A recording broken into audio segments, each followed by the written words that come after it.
Good morning, my dear students. Welcome to the chemistry class.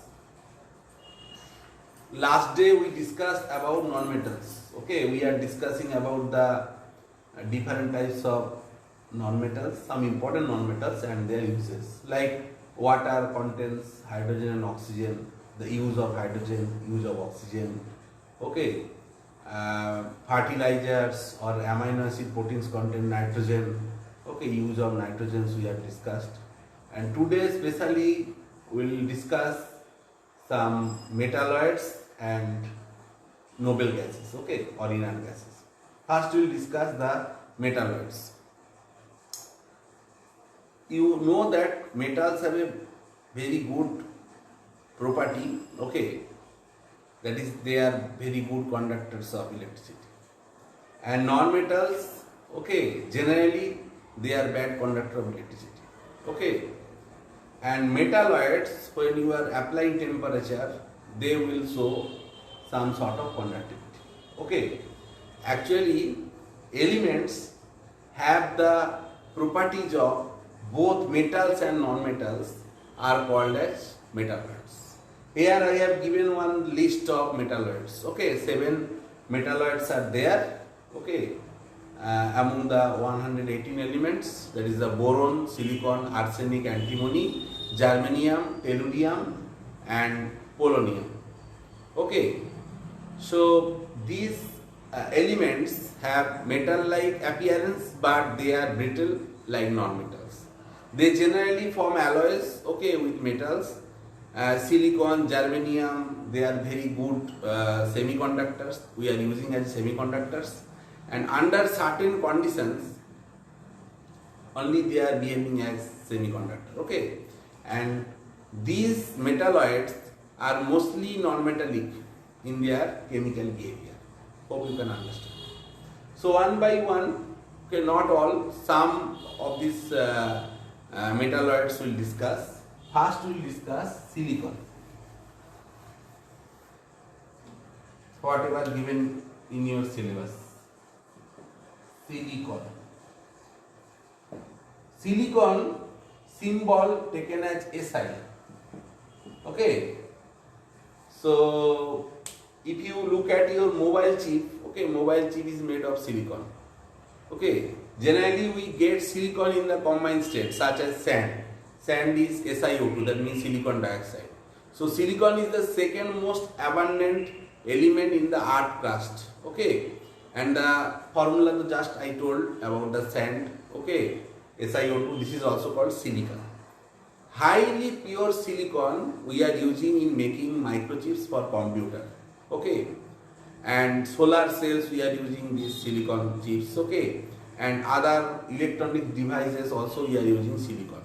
Silicon also used in the manufacture of waterproof materials, okay, this is called silicone, okay, it is one kind of polymer, okay, and this silicone is used to make bags, umbrellas, okay, in raincoats, that means as waterproof agents, understand.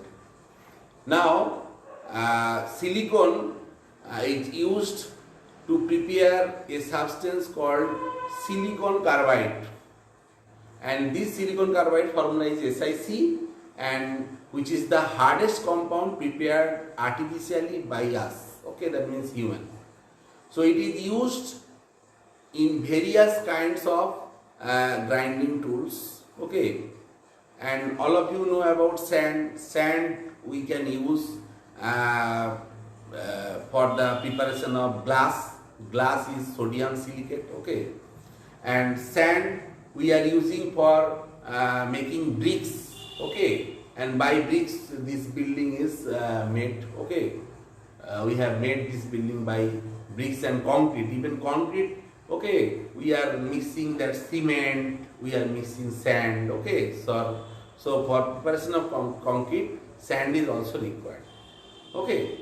Now in the form of silicates, silicon is used in enamel, pottery, etc., okay, and for sometimes preserving of eggs we are using this sand, okay, and silicon forms alloy with iron to form silicon steel.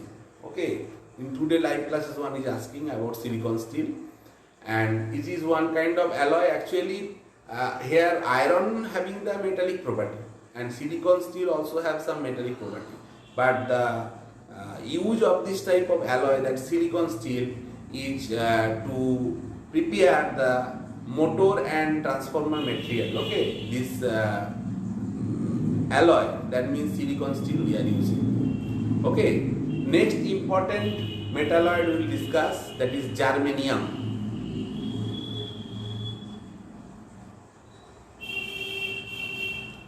Okay, its symbol is taken as GE.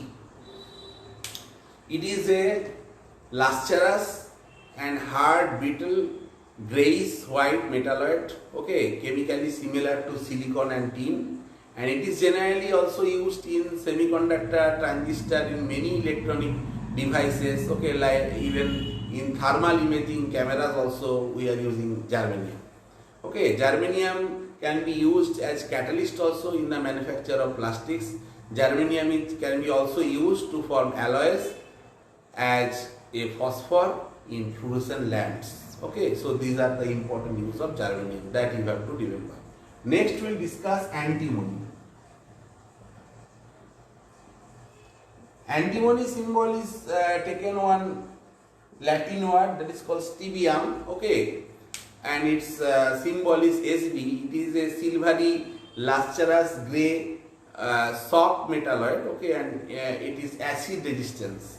Okay, and it is also used to make different types of semiconductor devices like silicon and germanium. Okay, so antimony is one of the most important metalloids, and sometimes we are using some alloys of antimony. Okay, and we are mixing antimony and lead, and that can be used in batteries.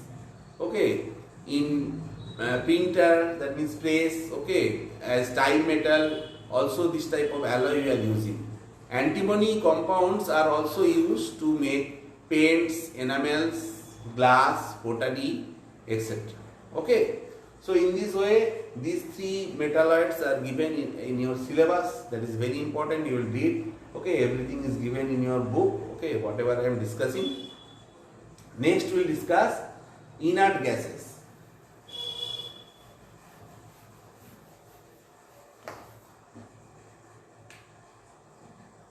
Inert gases. Okay,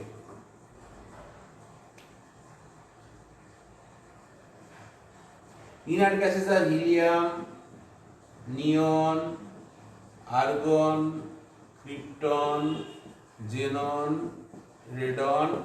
Recently discovered oxygen. Okay, that is not required. So all of you know why they are called inert gases, because they are chemically unreactive. Okay, they are not reacting. Actually now scientists discovered that xenon compounds, okay, as well as krypton compound, okay, so better you can say these inert gases as noble gases. Okay, now we are not telling as inert gases, we are telling is noble gases. Hope you can understand what I am telling. Okay, now here we mainly discuss some uses of these noble gases. Okay, first we will discuss about helium.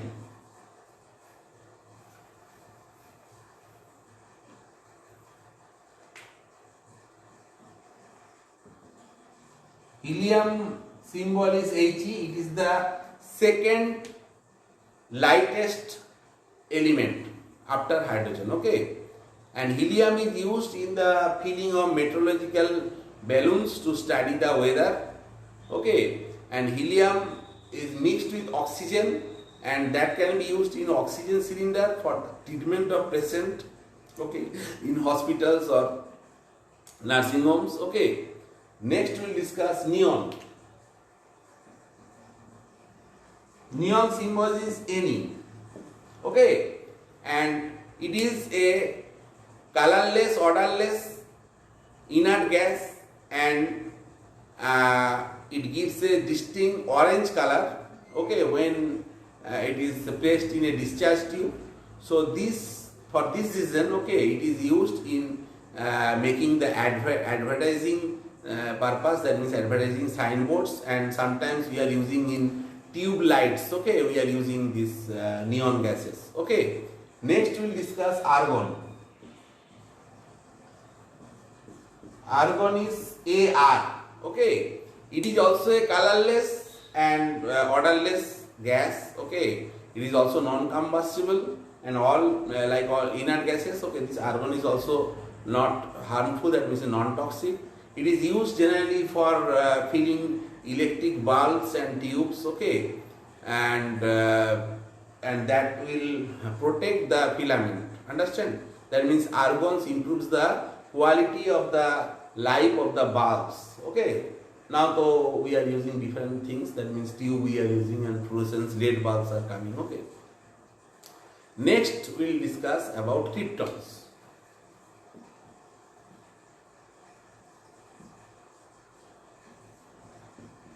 Krypton's formula is, that means symbol is Kr, okay. Krypton is also used in fluorescent lights, okay, in flash lamps used for high speed photography, and sometimes in lasers we are also using kryptons, okay. Next one is xenon, Xc. Xenon symbol is Xc, okay. Xenon is also used in flash lamps and arc lamps, okay, and even we are using xenon in the laser, okay, as a propellant in the spacecraft we are using xenon. And last one is radon. It is radioactive, okay. This inert gas is radioactive, and it is also a colorless gas. Generally it is used in radiotherapy for the treatment of the cancer, okay. So in this way we have completed this chapter as well as your pre-annual unit test syllabus, okay. Now different types of questions will come from this chapter, okay. Sometimes we can give one compound like sulfur dioxide, you have to tell what type of non-metals are present, okay, like sulfur and oxygen. If I give you that water, what type of non-metals are present, you have to tell hydrogen and oxygen, okay. If I tell you that salt NaCl, what metal and non-metal is present, you have to write sodium and chlorine. If I tell you about that sand, okay, what metalloid is present, so you know that the formula of sand is silicon dioxide, you have to tell that silicon is present. Now today in live classes one student asking about the allotropy, okay, and allotropy of carbon. Already I have discussed in non-metals, but allotropy term I have not discussed. So allotropy actually is the phenomenon, okay, due to which an element exists in two or more forms, okay. They have different physical properties, but the chemical properties is same, because if you think about diamond, if you think about graphite, okay, if you think about that charcoal, okay, all are made of carbon, but their physical properties are different, but chemically they will be the same. Understand? So allotropy of carbon, I am writing. Actually, different elements have different types of allotrop. Like phosphorus has allotrop, sulfur has allotrop. Okay, like carbon also have as allotrop. So carbon allotrops mainly classified into two categories. One is crystalline. Another is amorphous. Okay. Now crystalline may be three types. We can tell it like diamond, graphite, fullerene. Fullerene is called Buckminster fullerene. Okay, and amorphous different is there, that is coke is there, coal is there, charcoal is there,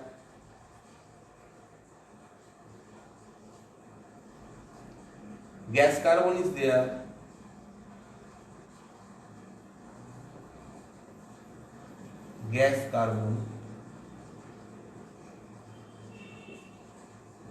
lambac,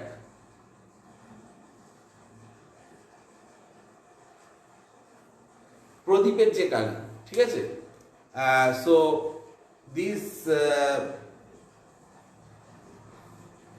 these are the allotropes of carbon. Okay, one is crystalline and another is amorphous. Okay, now diamond graphite already discussed. Fluorine you will read in class 8. Okay, I think it is in your syllabus. Okay, actually different types of fluorine. It is looking like football. Okay, like C60, C70 fluorines are there. Okay, they are Bach, Mr. Fluorine, and now these fluorines. Okay, we are using in nanochemistry also. Okay, now coal, okay, charcoal, gas carbon, lambac, these are the non-crystalline form, and even charcoal may be different types of allotrope can show. This may be wood charcoal, okay, or types we can tell.